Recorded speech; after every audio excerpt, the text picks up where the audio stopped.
Good morning, good evening, and good night. Come with me for an AC tune-up on a 2-year-old carrier system we installed about 2 years back.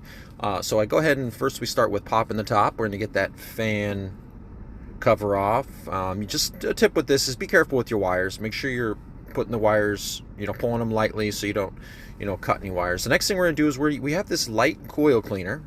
It's actually meant for indoors, but this coil wasn't that dirty, and it's convenient, and I had it on hand. So I went ahead and opened it up, sprayed this cleaner all over it. It's fantastic cleaner. Went ahead and let that sit for a bit. Now I'm testing the capacitors, contactor. I'm cleaning out the service compartment, make sure everything's dialed in. You guys see me playing with my voltmeter there, getting it out, testing it.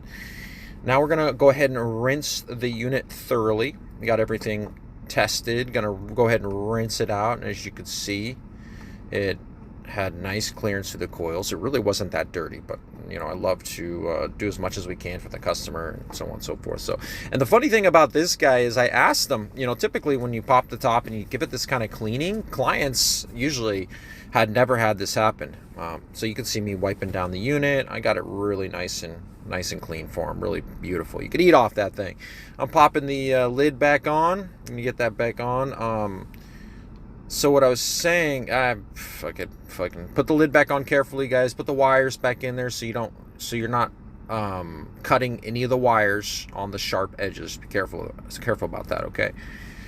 Anyway, so we're getting it put back together. We got everything tested. As far as the indoor unit goes, I did test that. I don't have the video of that. Went inside, cleared the drain lines, inspected the coil, did all that. Now we're testing the refrigerant, and we're going off of the subcooling. And we had a perfect 10 degrees of subcooling, which is exactly what that system is rated for. And it also has a TXV, obviously. Then we go off of the subcooling. When I checked the charge, it was beautifully charged. And I had a 20-degree temp split, guys. And that was it. That concludes our tune-ups. It was thorough. I call it a bitchin tune-up. And you should do the same for your customers. It's very effective, and it keeps them in your loop, and they did a good job for them, and they'd love you for that. But anyway, guys, have a great weekend. Have a nice day. I hope you enjoy the content. I'll keep it coming.